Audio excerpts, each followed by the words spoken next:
Order, Honorable Senators. Your Excellency, the Honorable Dr. William Samoei Ruto, CJH, President of the Republic of Kenya, and Commander-in-Chief of the Defense Forces, the Right Honorable Dr. Moses Wetangula, EGH, MP, Speaker of the National Assembly, Honorable Members of Parliament, Article 132(1)(b) of the Constitution provides that the President shall address a special sitting of Parliament once every year and may address Parliament at any other time. Article 132(1)(c) of the Constitution further provides that the President shall, among others, once every year report in an address to the nation all the measures taken and the progress made or achieved in the realization of the national values referred to in Article 10 of the Constitution.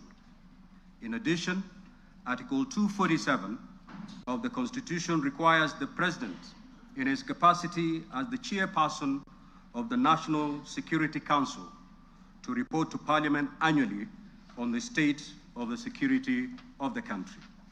In this regard, the Chief of Staff and Head of Public Service, via the letter reference EOP/1 Cap.26/4A Volume 7/1, dated the improve, but to leap and to make the transition from a developing country to a developed one within our lifetime. That is why I speak today with full conviction that history has summoned this generation, our generation, at such a time as this, to a higher purpose.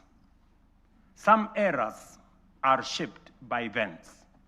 Others are defined by the decisions a nation makes. And today, Kenya is called to make such a decision, to finish the journey our forebears began, and finally turn our long-held potential into lived reality.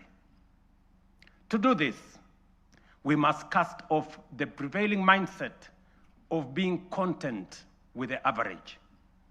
We must step beyond the comfort of the familiar and the ordinary and reach with courage, clarity, and conviction for nothing less than excellence and greatness.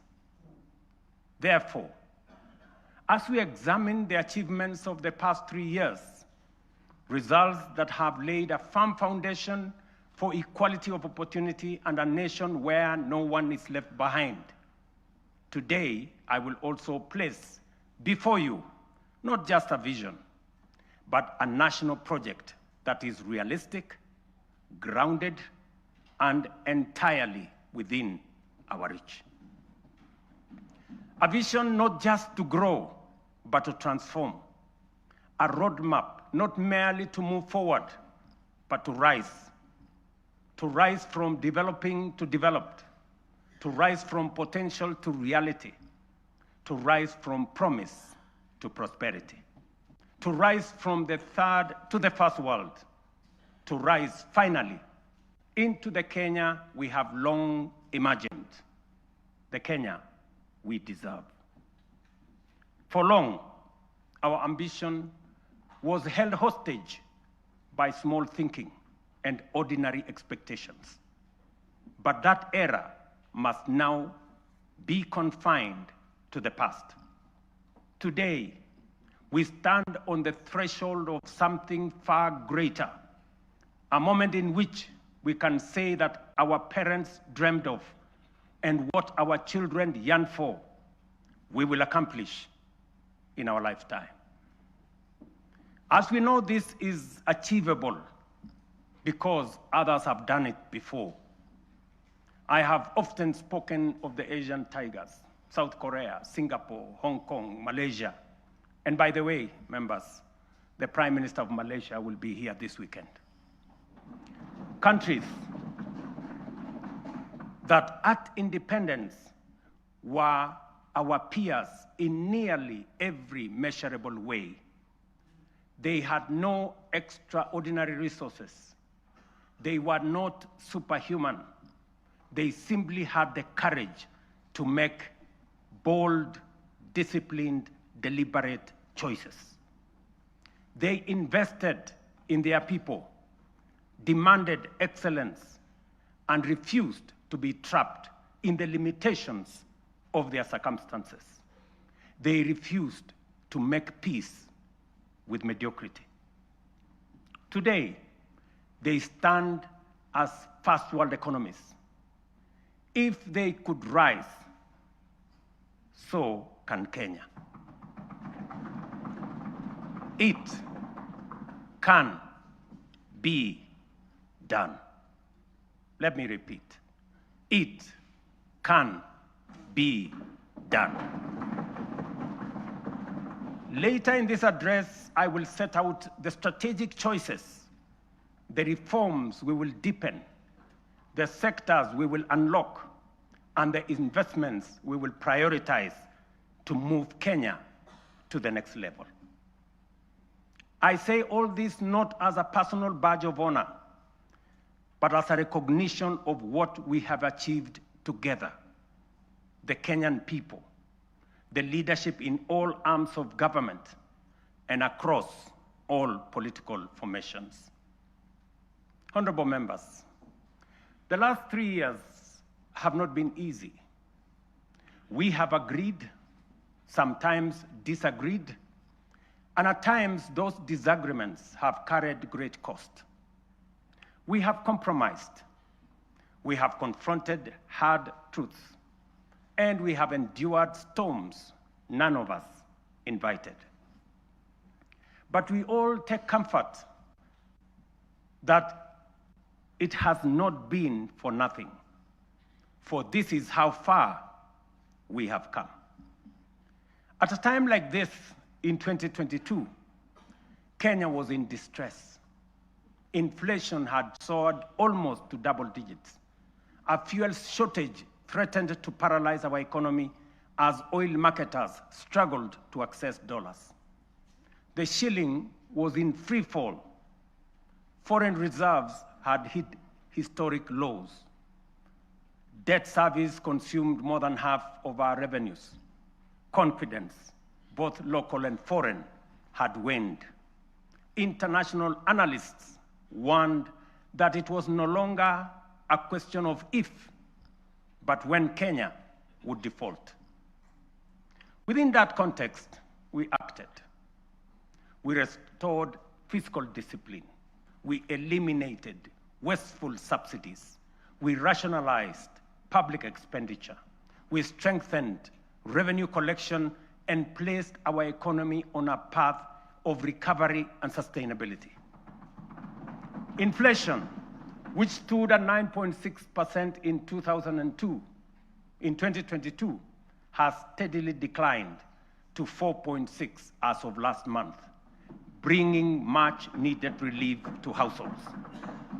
The shilling, once in perilous downward spiral, has stabilized at 129 to the dollar for nearly 2 years, a direct consequence of prudent monetary policy and disciplined fiscal management.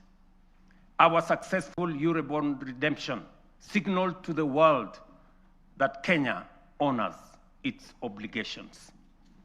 3 years ago, Kenya was ranked the 8th largest economy in Africa with a GDP of $115 billion. Today, our GDP has increased to $136 billion, moving us up to become the 6th largest economy on the continent, according to IMF. This steep rise, ladies and gentlemen, is not accidental. It is the product of deliberate choices, disciplined execution, and strategic reforms that have strengthened our economy and unlocked its potential. Our foreign reserves have surpassed $12 billion, the highest in independent Kenya.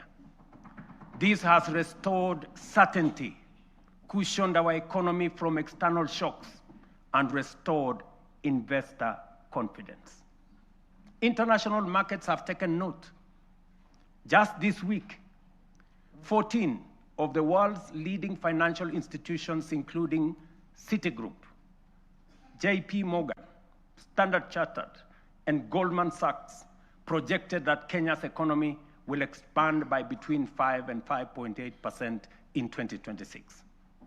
This confidence is anchored in solid fundamentals: lower credit costs, rising exports, improved household spending driven by low inflation, and a broadly stable macroeconomic environment.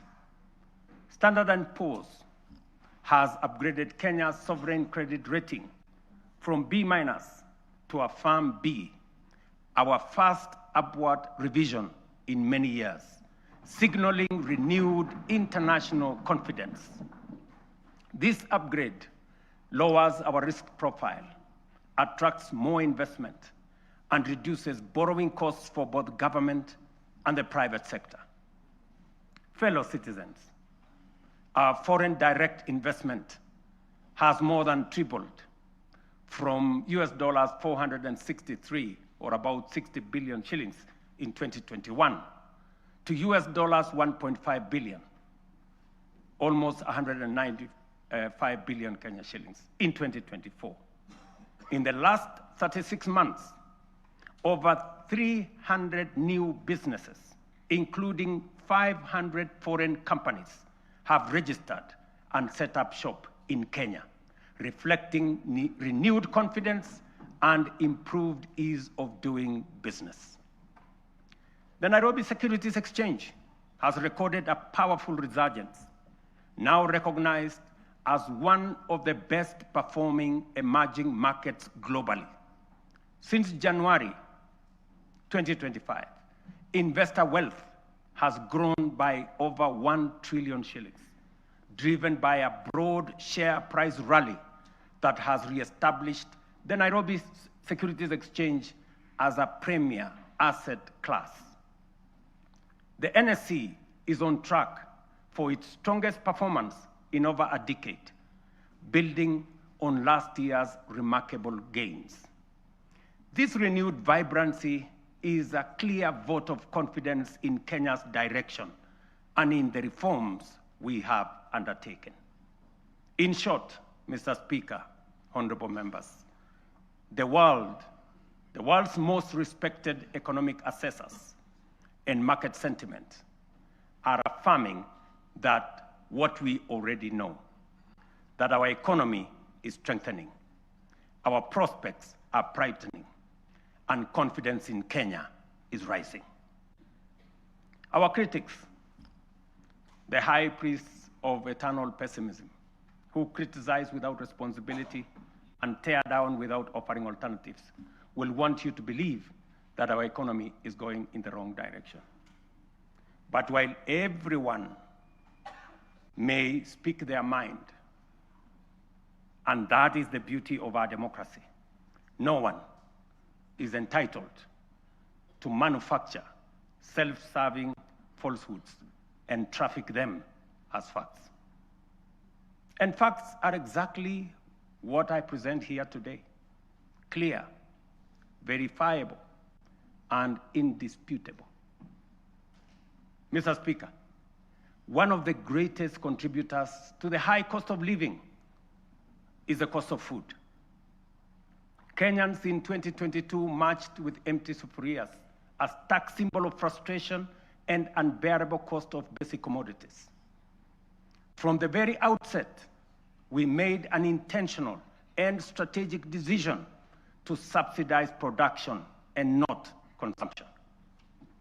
We understood that lasting relief would not come from temporary subsidies and price controls, but from strengthening the foundations of agricultural production.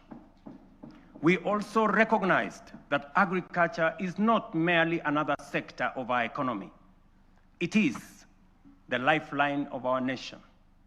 If we were to secure households, stabilize prices, create jobs, expand industry, and spur exports, agriculture had to be the fulcrum of our transformational agenda. To organize the sector and improve service delivery, we launched an integrated digital platform to register farmers. In 2022, fewer than 300,000 farmers were on record. Today, over 7.1 million farmers are registered on the Kenya Integrated Agricultural Management Information System, giving us visibility to design scientific targeted interventions and eliminate extortionists, getaway brokers, and drive out cartels and middlemen. This has enabled us to implement the fertilizer subsidy program at scale. To date, over 21 million bags of affordable fertilizer have been distributed, reducing the price by nearly 2/3 and saving farmers Kenya shillings 105 billion so far. This year alone, we delivered 7 million bags of fertilizer and 35 million kilos of certified seed. And next year in 2026, we plan to distribute 12.5 million bags across all the 1,450 wards, ensuring every farmer has access to affordable inputs. The impact has been phenomenal. Productivity in all our agricultural sectors has gone up. National maize harvests have risen from 44 million bags in 2022 to 67 million bags in 2024, setting the stage for a historic harvest this year of 70 million bags. The results are visible in markets and homes. The price of a 2-kilogram packet of flour has fallen from what it was 250 in 2022 to as low as 130 today. For millions of households, this is meaningful daily relief. The transformation across our value chains is equally compelling. Tea production has grown, with earnings rising from Kenya shillings 138 billion in 2022 to Kenya shillings 215 billion in 2024, a 56% increase. The coffee sector, once on the brink of collapse, is roaring back. Nearly 50,000 seedlings have been distributed. Earnings have risen from an average of Kenya shillings 70 per kilo to now between 120 and 150 shillings per kilo. We are on track to increase exports from 48,000 metric tons to 60,000 metric tons this year, and projected to reach 150 million tons in 3 years' time. Edible oils acreage under production expanded by 90% between 2022 and April 2025, cutting the edible oil import bill by 17 billion in 1 year. By 2027, we aim to halve this bill, saving Kenya nearly 60 billion in foreign exchange. Cotton production has nearly tripled. Cashew nut yields have grown following the distribution of 900,000 seedlings, and so has coconut output after the provision of 1 million seedlings. The sugar sector, long troubled, is now stabilizing. Area under cane is up by 200,000 acres. Production has surged 76% to over 815,000 metric tons. Imports are down 70%. To secure this process, we have leased Nzoia, Mohoroni, Soni, and Chemelil factories to competent private sector operators. Our livestock value chain is rising. Leather exports are up 56% to Kenya shillings 2.5 billion. Local shoe production now exceeds 11 million pairs, and meat exports have grown 45% to 12.5 billion. In dairy, milk production has surged to 5.3 billion liters, while exports have nearly doubled to 9.4 billion. Dairy farmers' support has enhanced with the installation of 230 new milk coolers. Nearly 8 million animals have been vaccinated, and Kevevapi has produced a record 94 million vaccine doses, which are used locally and also exported to our neighbors in the region. We have reduced the cost of semen from 8,000 shillings per dose to 1,000 for our dairy farmers. The outcome of these reforms is unmistakable. We have enhanced food security, raised farmer incomes, driven agro-industrialization, and expanded Kenya's export footprint. This is the transformation we promised, now unfolding across our nation, fulfilling the national values and principles of governance, particularly sustainable development, as required under Article 10 of our Constitution. It is in accordance with this constitutional duty that I report to this House today. Mr. Speaker, honorable members, let me now turn to healthcare, the foundation of human dignity and the heartbeat of every nation that chooses compassion over neglect. Over the last 3 years, we have undertaken the most ambitious transformation of health systems since independence. Reforms rooted in equity, powered by innovation, and guided by a simple conviction that every Kenyan, wherever they live and whatever their means, deserves equal care. 27 million Kenyans are now registered in SHA, more than triple the number ever reached by the former NHIF. This is a demonstration that leaving no one behind was and is not a slogan. It is a promise on course to fulfillment. Additionally, more than 10,000 health facilities across the country have signed in to serve under this new system. But honorable members, real healthcare begins long before patients reach a hospital. That is why in September 2023, we deployed 107,000 community health promoters, the largest primary health workforce in our history, trained, equipped, and present in every ward in all our 47 counties. Their impact has been extraordinary. Consider 3 statistics.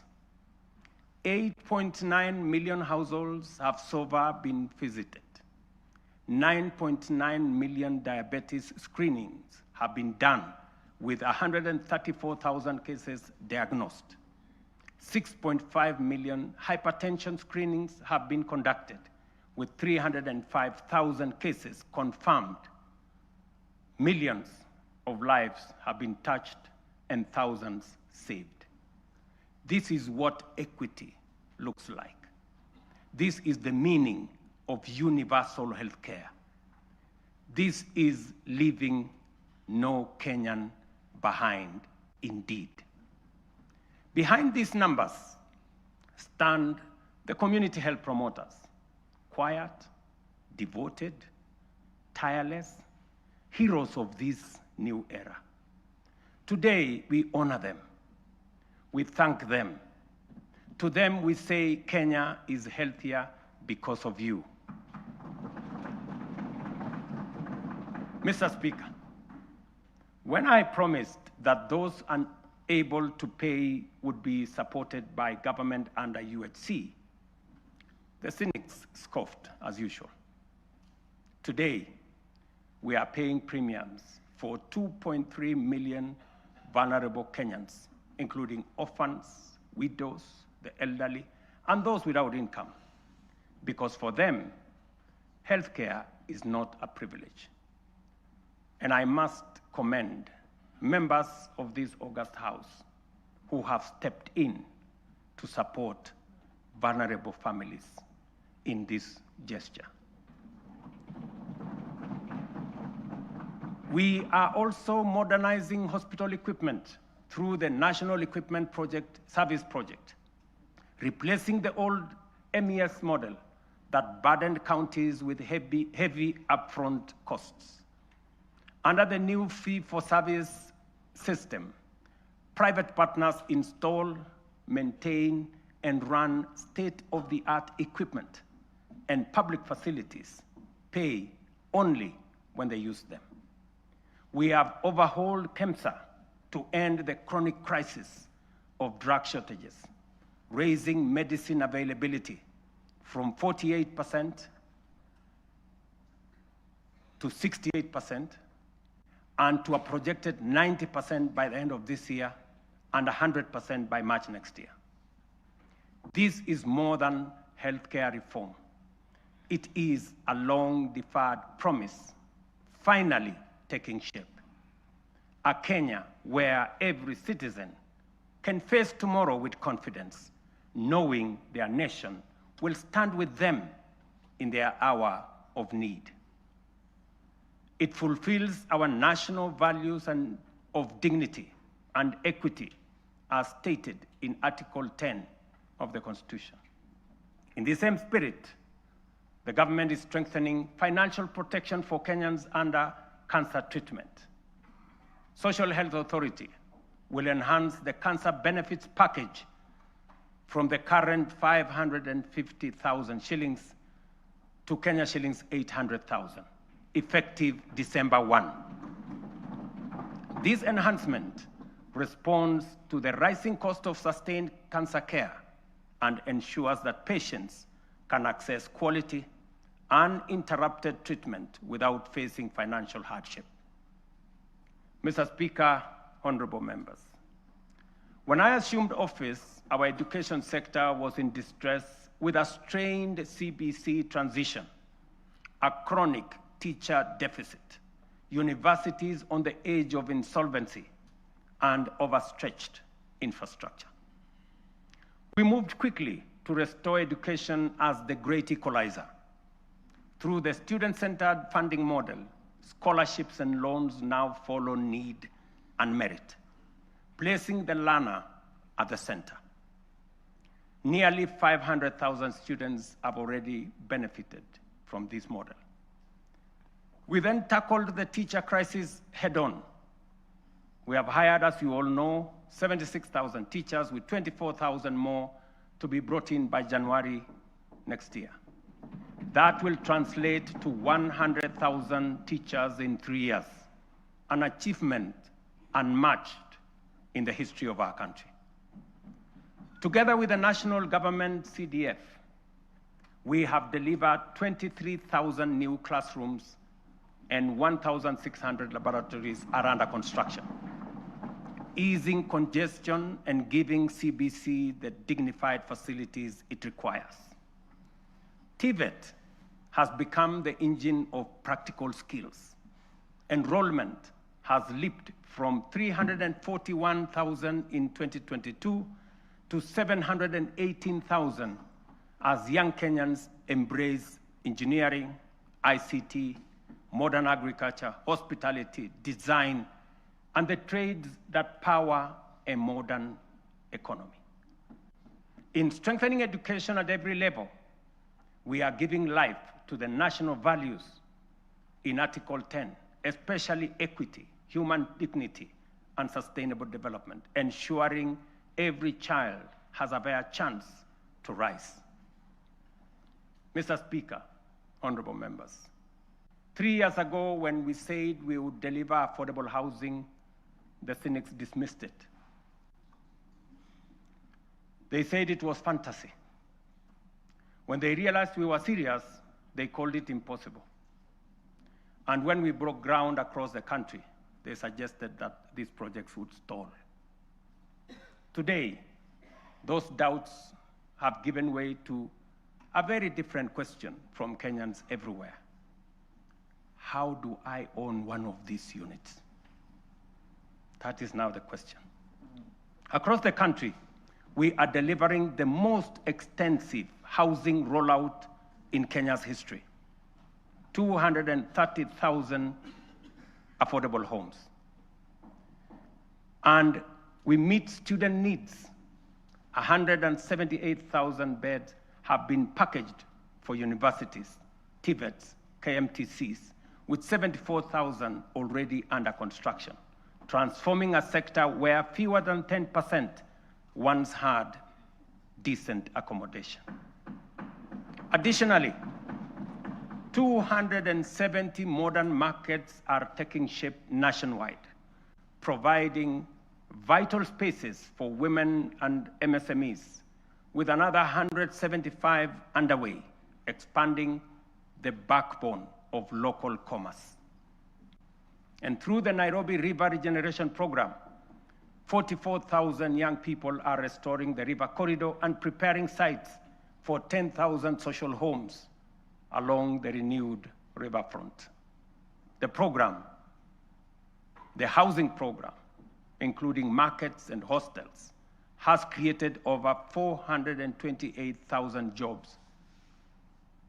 Jobs that include architects, engineers, plumbers, electricians, carpenters, masons, steel workers, transporters, and thousands of MSMEs in fittings, fabrication, and interior design work. At peak next year, it will employ at least 1 million Kenyans.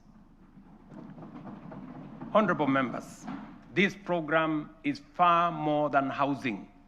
It is a national empowerment engine, creating jobs, formalizing the informal sector, revitalizing micro, small, and medium enterprises, restoring our environment, and building resilient communities.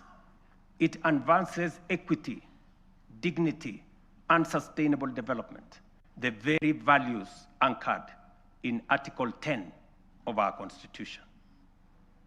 Mr. Speaker, honorable members, allow me to turn to a sector that carries the hopes of nearly every Kenyan family, our micro, small, and medium enterprises. MSMEs are the backbone of our economy, the engine room of innovation, and the daily hustle of more than 15 million Kenyans. For decades, access to affordable credit trapped millions in frustration. Without collateral, there was no loans. For the millions blacklisted, every door of opportunity was shut. And when banks refused to take a chance, their dreams simply stalled. As promised, we broke that cycle. The Financial Inclusion Fund, the Hustler Fund, now stands as the largest financial inclusion program since independence, extending over 80 billion shillings to 7 million Kenyans. And those who were blacklisted, the 7 million once blacklisted Kenyans, have since repaired their credits. 3 million small businesses and their owners, previously locked out of the formal finance, are now banked. And 2 million Kenyans are now frequent borrowers. Today, through the Hustler Fund Bridge Facility, 800,000 entrepreneurs are accessing up to 150,000 shillings each without collateral to expand and grow their businesses. But honorable members, credit alone is not enough. Many young people do not lack ideas, they lack opportunity. That is why we launched Nyota, the National Youth Opportunities and Transformation Agenda, one of the most ambitious youth empowerment programs in our history.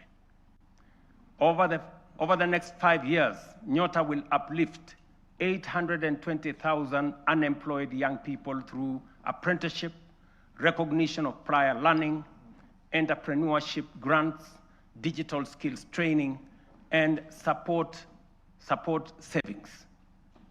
When the program is fully implemented, It will have placed 90,000 young people into work or enterprise, certified 20,000 into different skill areas, capitalized 110,000 businesses, and matched savings for 190,000 savers, while building capacity of 600,000 more to undertake government procurement under the ACBO program.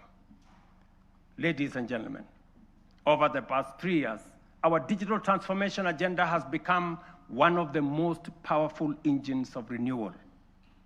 A quiet revolution changing how Kenyans live, how they work, learn, or do business.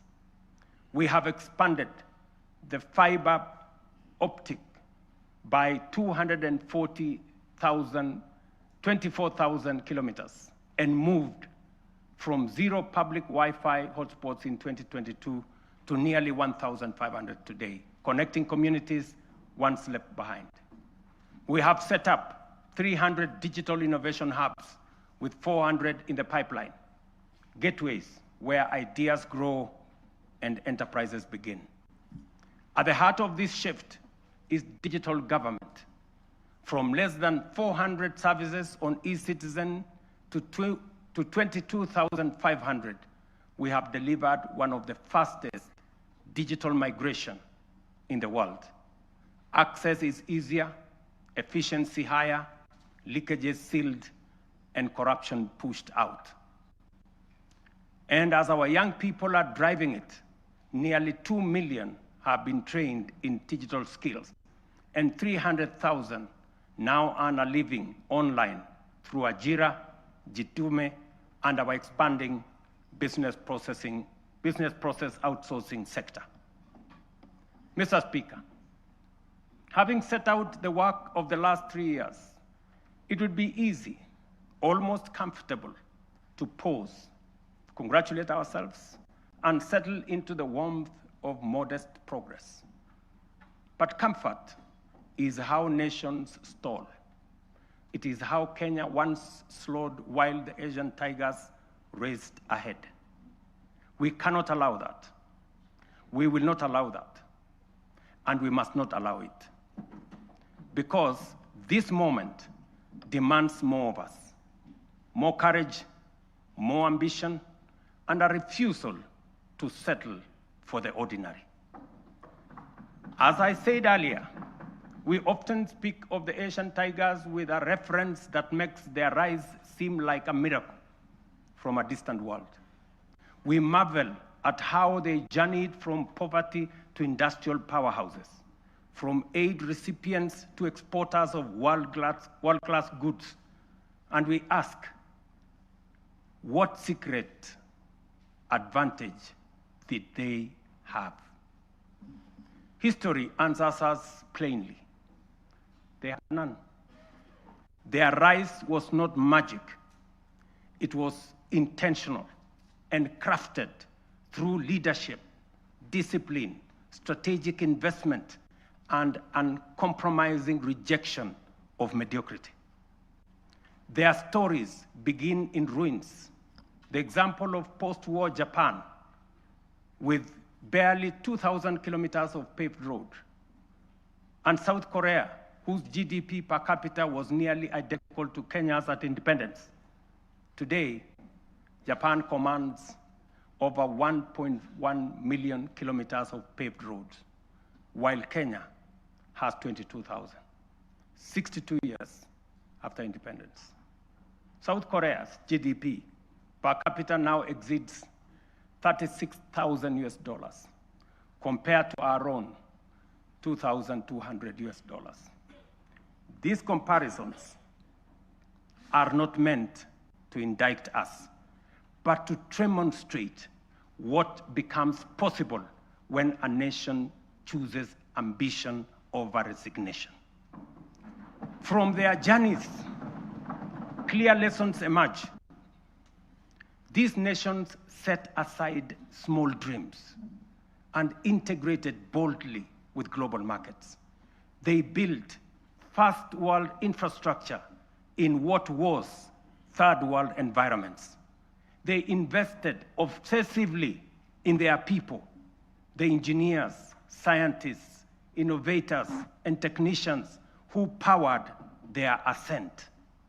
They generated electricity from all sources available to power their enterprise, innovation that led to manufacturing, industrialization, and progress. They simplified investment through institutional reforms that allowed capital, technology, and talent to progress without friction. They prioritized production by planning their industries long before those industries emerged. Critically, they nurtured ecosystems of relentless innovation, giving rise to global giants like Samsung, Hyundai, Toyota, and Sony, companies that began modestly and grew to define modern history. The task before us, therefore, is unmistakably clear. If Kenya is to grow at scale, we must raise our ambition. It is for this reason, Mr. Speaker and honorable members, that under my leadership, we are raising the bar of national ambition.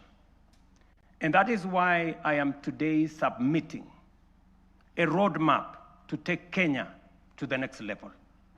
We are committing to undertake a minimum of 4 major national priorities whose rationale I shall explain. First, we must invest relentlessly in our people, in their education, skills development, scientific training, and innovation capacity. We have already set the foundation through the major reforms in the education sector. We have increased the education budget from 490 billion in 2021 to over 700 billion this year, which has facilitated better infrastructure in our education system, more teachers and trainers, and enhanced funding for our colleges and universities. I have reorganized government departments to establish a dedicated State Department for Science, Research, and Innovation to support the urgent need to scale up STEM courses in our education system, strengthen innovation, promote research, and create a pool of high-level professionals in engineering and science. This structure will also help actualize the 2% research fund needed to make this ambition a reality. We must fund startups and deliberately scale up and commercialize innovation to create new companies. We must actualize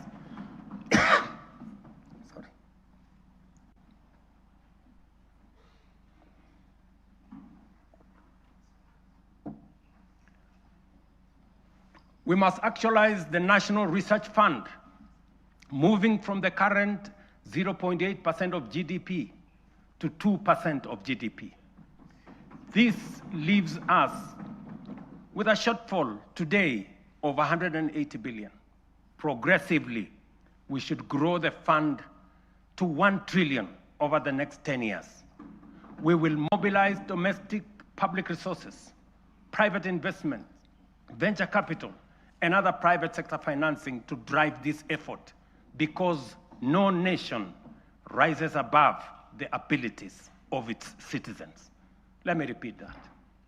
Gentlemen and ladies, no nation rises above the abilities of its citizens. And we must promote a culture of enterprise so that Kenyan companies can cross borders. The example of Safaricom's M-Pesa, growing from a local solution into a global financial platform, serving more than 70 million customers in 170 countries today. This demonstrates the possibilities we can unlock. Secondly, we must turn around our economy from a net importer to a net exporter of products, goods, and services. The most urgent being imports of food products that cost us 500 billion shillings every year. Just imagine. We are importing maize, wheat, rice, edible oil, to Kenya at a cost of 500 billion shillings every year. As I mentioned earlier, we have already made interventions to reduce imports of maize, sugar, edible oils, rice, wheat, but our efforts are undermined by the natural limits of rain-fed agriculture. We can no longer allow the clouds to determine whether our people eat or not. We are able to produce enough for domestic consumption and exports. Expanded modern irrigation is now necessity and the only path forward. We are endowed, ladies and gentlemen, honorable members, with arable land, yet we all know only 15% of Kenya can support rain-fed agriculture. And this limited area is what we have relied on to feed the entire nation. While 85% of Kenya does not receive sufficient rainfall, if we harvested and stored rainwater, we can bring vast arable lands in these arid and semi-arid regions into productive use. With the dams, we can transform our arid and semi-arid areas into hubs of agricultural production, even in the absence of rainfall. We must never give up on the potential of these regions simply because they receive little rain. And we must never confuse the lack of rain with the lack of water. This is why we must build at least 50 mega dams nationwide, alongside 200 additional medium and small dams and thousands of micro dams to collect and store water, not only to secure our food supply, but to bring at least 2.5 million additional acres under irrigation within the next 5 to 7 years. Therefore, the commitment to harvest and store water is not simply about food and water security. It is a strategic, nation-shaping investment, one that underpins our aspiration to be a net exporter of agricultural products, underpins economic independence, rural prosperity, and sustainable development. The Ministry of Water and Sanitation and Irrigation, alongside all relevant agencies, have already mapped out precise locations of these dams. These projects span the breadth of our republic. Sorry. From the High Grand Falls, a mega dam on River Dawa in Mandera, Isiolo, Basalinga Dam, Yata in Machakos, Singli Canal in Garissa, Soin Koru in Kisumu, Rumuruti in Laikipia, Thochi in Embu and Tharaka, Lowat in Turkana, Mahoya Dam, straddling Nyeri and Kirinyaga, Narosra in Narok, Aror in Elgeyo Marakwet. Others include Ndarugu in Kiambu, Kokwanyo in Homa Bay, Rare in Kilifi, Tongaren in Bungoma, and many more strategic sites nationwide.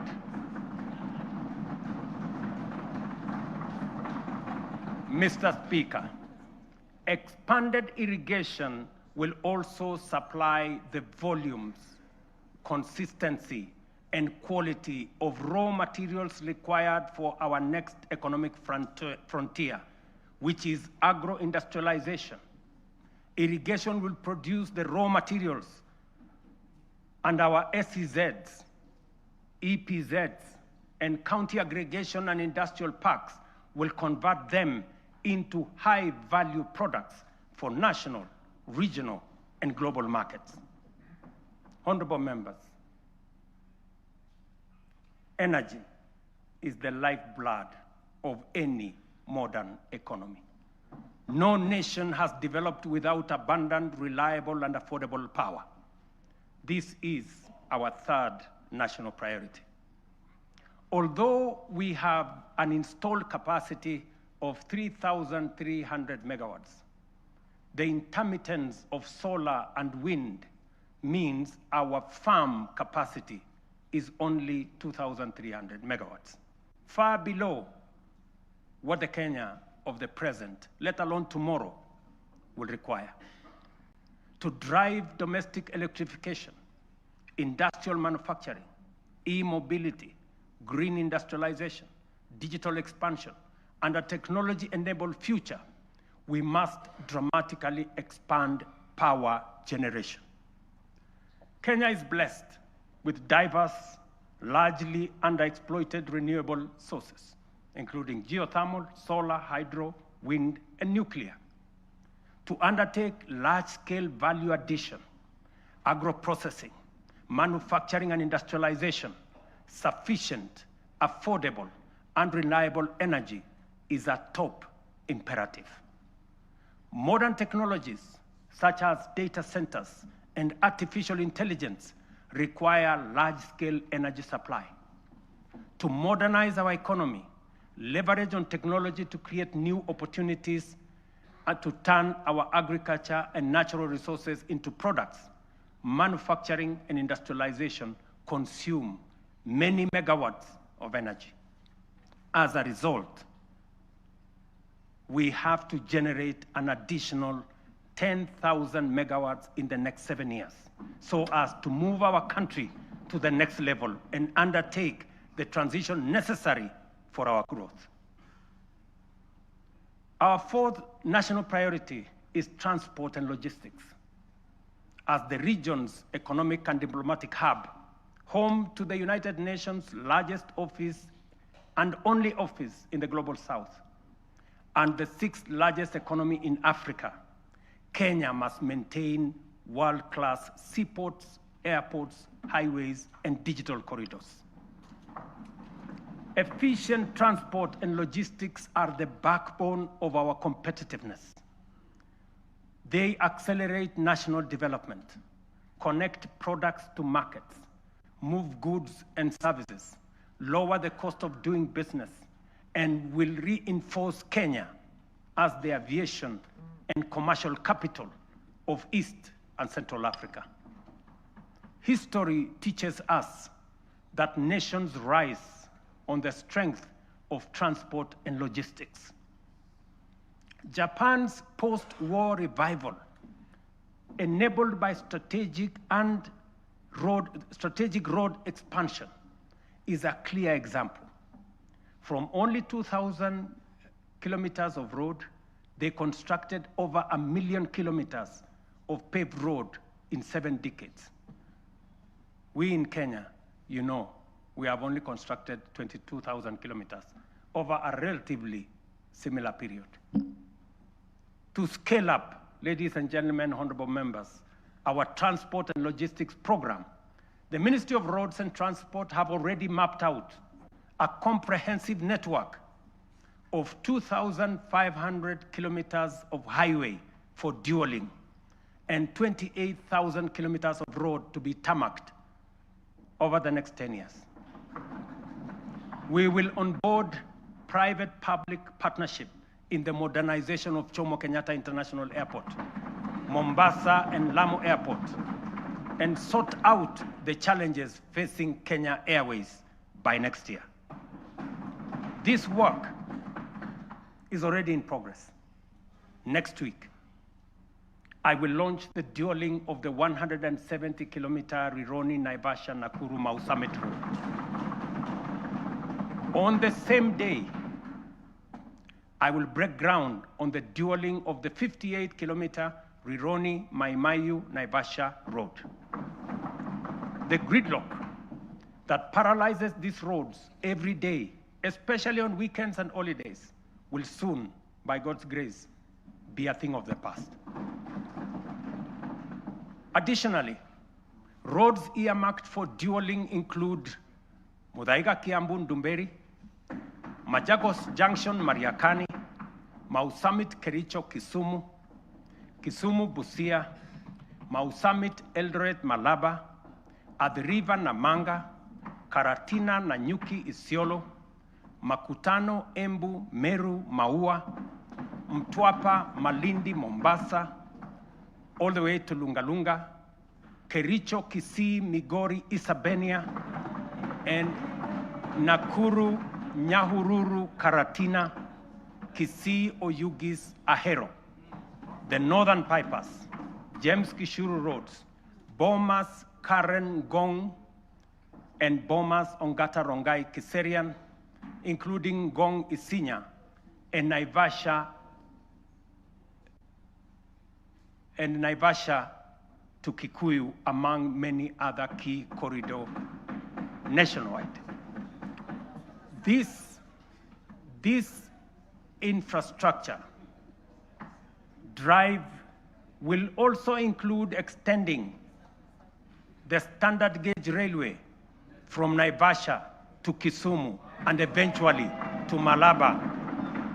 And that exercise, ladies and gentlemen, is beginning in January. In just 2 months, we will be beginning that process. Honorable members, estimates indicate that achieving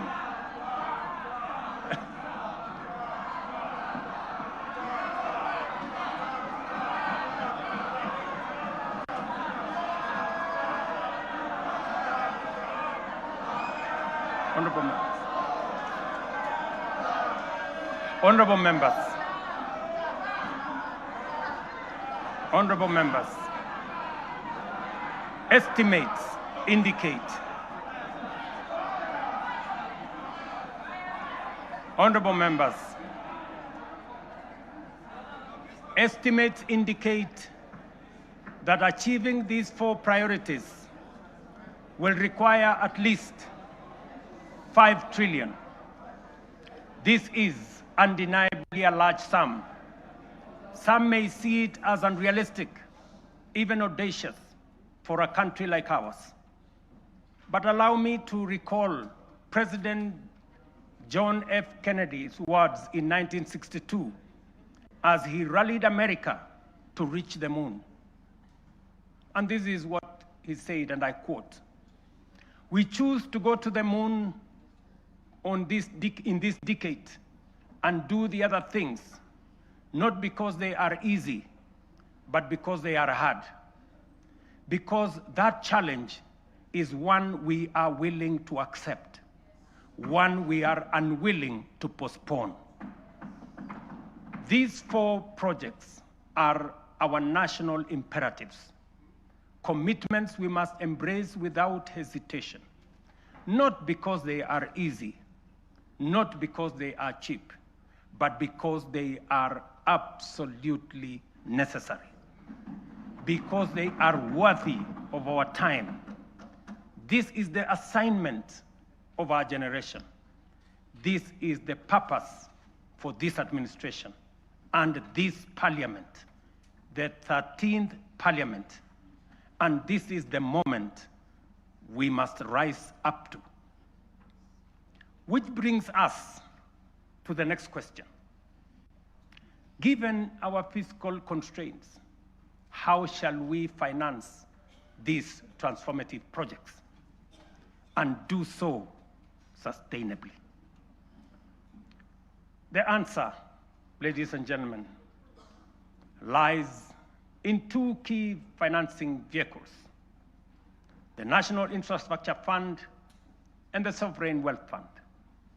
As noted earlier, our development ambitions require sustained, large-scale investment in education, in roads, in energy, water systems, logistics, transport, and digital network. Yet, our fiscal space is narrow. We cannot continue funding essential infrastructure through unsustainable borrowing and burdening taxpayers with additional taxes. But neither can we afford to postpone these imperatives without risking our future. There is need to be innovative in the use of our national revenues, or the national revenues at our disposal. There is need to deploy our national assets available to us in creating public-private partnerships that will crowd in the enormous pool of private sector resources available regionally and globally. This is why we will establish the National Infrastructure Fund, whose architecture will be underpinned by the reforms in the Government-Owned Enterprises Bill passed by this August House that I will sign into law tomorrow. This fund is the strategic solution that will provide a framework to innovatively scale up our resources to match our ambition. It will fulfill our manifesto commitment to rebuild Kenya's infrastructure while reducing reliance on tax and debt. We will do this by using budgeted resources prudently and introducing a financing architecture that leverages capital markets, diversifies ownership through unlocking of national assets through privatization, and use PPP frameworks to channel private capital into public priorities. For decades, Kenya has privatized major public assets, from Kenya Airways to KenGen, from Kenya Re to Safaricom. Yet, we cannot point to enduring national assets built from privatization proceeds because the funds were absorbed into budgets and spent. The National Infrastructure Fund will break this cycle. All proceeds from privatization will be ring-fenced, preserved, and reinvested into new infrastructure and wealth-creating assets. When ownership shifts to the private sector for efficiency, the benefits to the public will not diminish, they will multiply. For every shilling invested from privatization proceeds, we aim to attract 10 shillings from long-term investors drawn from pension funds, sovereign partners, private equity, and development finance institutions. This multiplier will allow us to build critical infrastructure without adding to tax or debt burden. This model is proven. Australia's Future Fund, Singapore's Temasek, and UAE's Mubadala demonstrate that commercially run public investment funds can grow national wealth and deliver transformative infrastructure. The National Infrastructure Fund is therefore more than a financing tool. It is a generational strategy, preserving value, mobilizing capital, accelerating delivery, and ensuring Kenya becomes stronger, wealthier, and more competitive. Ladies and gentlemen, honorable members, our Constitution under Article 201C stipulates that the burdens and benefits of the use of resources and public borrowing shall be shared equitably between present and future generations. In essence, when we use natural resources or borrow, we must ensure future generations are not left poorer. That is why, alongside the National Infrastructure Fund, we will establish the Sovereign Wealth Fund to give full effect to the constitutional principle of intergenerational equity. A portion of all royalties from natural resources and a portion of proceeds from privatization of national assets will be invested in the fund. This fund will rest on 3 pillars. Number 1, savings, to be invested for the future. as countries like Norway, Kuwait, Saudi Arabia have done with trillion-dollar funds. Number two, stabilization. A buffer against global shocks, including commodity volatilities, pandemics, and geopolitical disruptions to ensure fiscal stability. And number three, infrastructure. A carefully managed share will be invested in commercial terms to attract private capital to national projects while growing public wealth. History has already warned us. Along our coast region, titanium deposits have been exploited and depleted. And because we lacked a sovereign wealth framework, future generations will inherit nothing from the resources that we got from titanium. We cannot repeat this mistake. Mr. Speaker, honorable members, that is the scale of our national ambition. This is the blueprint for financing it prudently and responsibly. To shape this vision, I have engaged sincerely with leaders across the political spectrum. I've engaged many members of parliament, many governors, community leaders, and with Kenyans from all walks of life. I discussed this vision with the late Right Honorable Raila Amolo Odinga in the presence of Professor Anyang' Nyong'o, who reminded me that no nation has industrialized without roads, energy, and food security. I have engaged former President Uhuru Kenyatta, who emphasized the necessity of scaling up infrastructure investments. Honorable members, allow me to express profound gratitude to the 13th Parliament for your outstanding contribution, your foresight, your consistency, focus, and commitment on what is good for Kenya. The progress made in the last 3 years would not have been possible without your legislative agility, principled oversight, and commitment to national interest. When the history of this generation is written, this House, the 13th Parliament, will occupy a full and proud chapter. Your decisions are recorded not only in debates or statutes, but in the lives lived, progress of every Kenyan that has been achieved.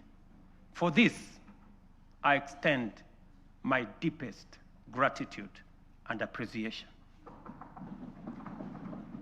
I also extend heartfelt thanks to hard-working Kenyans who have diligently fulfilled their civic duty to the nation, giving life to the constitutional values of equity, social justice, and sustainable development. You Kenyans have shouldered the weight of nation building. Future generations will feel the impact of your sacrifice, and they will honor you as the generation that helped change the trajectory of our republic. As I conclude, I reiterate that those of us in leadership must bear in mind one critical lesson. Leaders are not ultimately judged by the vision they carry, or the statements they make, or the mantra they repeat. They are judged by the actions they take, the values they generate, the difference they make, and the impact they leave in the lives of the people. Mr. Speaker, honorable members, let history record that this generation refused to be timid, that we chose ambition over fear, action over excuses, and progress over false comfort of low expectation. Let it be said, that when Kenya stood at crossroads, we reached for the higher path. The work ahead is formidable, but so is the Kenyan spirit. This is our moment to lift Kenya to the next frontier. This is our moment to shape a nation worthy of its promise. This is our moment to rise. Honorable members, it is now my pleasure to submit to Parliament the following 3 reports as required by the Constitution. Number 1, reports on all measures taken and progress achieved in the realization of the national values as I have espoused. Number 2, report on progress made in fulfilling the international obligations of the Republic. And number 3, the report of the state of security of the country. Now, therefore, I hand over the reports to the Speaker of the Senate and the Speaker of the National Assembly, and I thank you for your attention. God bless you, and God bless our great country, Kenya.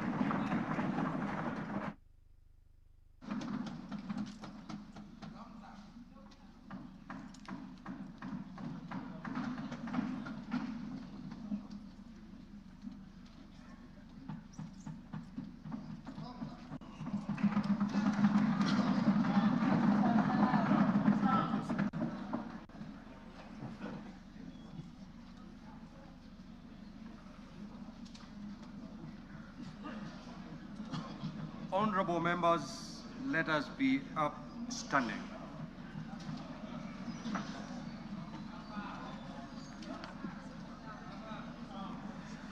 Your Excellency the President, the Right Honorable Speaker of the National Assembly, honorable members and distinguished guests, we have now come to the conclusion of the business of the day, and it is now time to adjourn. The Senate stands adjourned until Tuesday, the 25th of November, 2025 at 2:30 p.m. in the Senate chamber. Thank you. Your Excellency, the President, Right Honorable Speaker of the Senate, honorable members of the National Assembly, the National Assembly now stands adjourned until Tuesday, 25th November, 2025 at 2:30 p.m. May I take this opportunity to invite all honorable members and our guests to a reception at the Parliament courtyard. May I also request all honorable members and our guests to remain standing in your places until the procession of His Excellency the President and the speakers leave the chamber. I thank you.